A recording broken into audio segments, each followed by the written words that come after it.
marketeers, for my Marketeers Mastermind. How are you today? And if you are not a marketeer, definitely join my free community of speakers, creators, and business owners who are looking to get ahead in their marketing on Marketeers Mastermind on YouTube and Facebook. And you can also listen to the podcast, Marketeers Mastermind. Okay, so we're doing a self-publishing series. We're going to talk more about how to publish your book.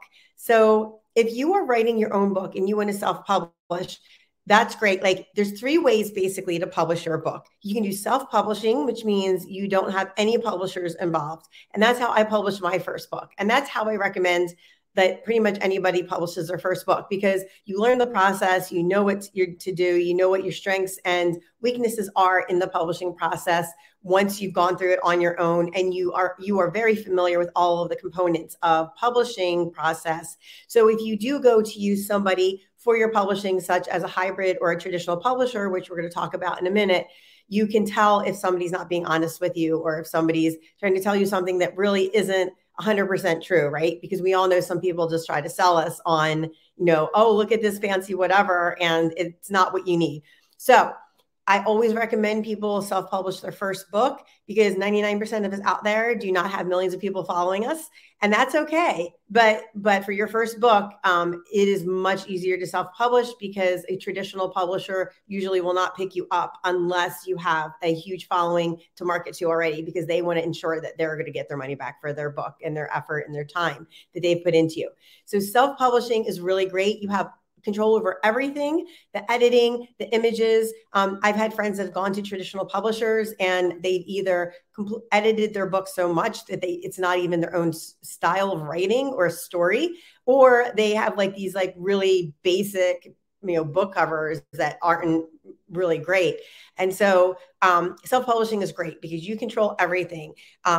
So that's really great. So another next level of publishing a book is to do a hybrid publisher. And a hybrid, it means it's partly traditional publishing, partly self-publishing. So depending on the hybrid publisher, they have different features they can offer you, such as they can do your editing for you and your book cover. And a lot of hybrid publishers have packages, and then you can do a la carte things. So maybe you need some help with marketing and you can pay them to market your book or list you or do whatever. So depending on what you want to do, you can do a hybrid publisher if self-publishing isn't appealing to you. It does cost more to do a hybrid publisher, typically around starting at like $1,500, $2,000 to do hybrid publishing. So it is going to cost you some more money. And whereas self-publishing, you can do everything yourself. It's mostly just going to cost you time, and then whatever cost you have for the programs like Atticus or whatever else that you're doing. And if you have to hire a graphic designer or an editor.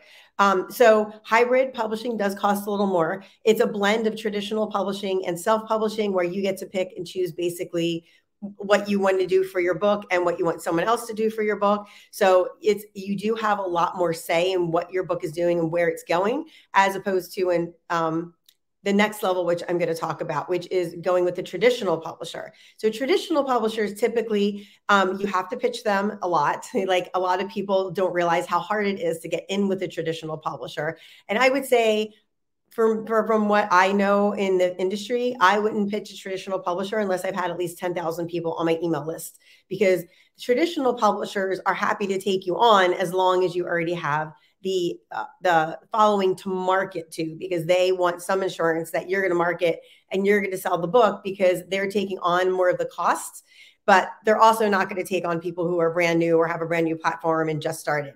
So that's something to consider if you want to do a traditional publisher. That's also another reason why I always suggest self-publishing first, because that shows the traditional publisher, hey, I've done this before, I can do this, I have this following, let's publish a book. But the big downside to traditional publishers is you have basically no control over the creative process. So once you write your book, you basically give it to them. And I'm not comfortable with that. I found one traditional publisher so far that sounds good, that I know someone's had a good experience with, and that's Leadership Books. So you look up Leadership Books, I believe it's leadershipbooks.com. That is the only traditional publisher I've heard anything positive about. And I really like their crew. I met them last week at a podcast conference. really great people. But other than them, I haven't heard of another traditional publisher that people have had a really great experience with. So those are the three different types of publishing you can do when you publish a book. I hope that was helpful, gives you a good start. If you have any other questions, reach out to me at www.writeforyou.me and ask me your publishing questions. I'd be glad to help you out. And also, if you need help writing your book, I offer ghostwriting services. So you can reach out to me again, www.writeforyou.me, and find out more about my ghostwriting services if you like help with writing and editing your next or first book.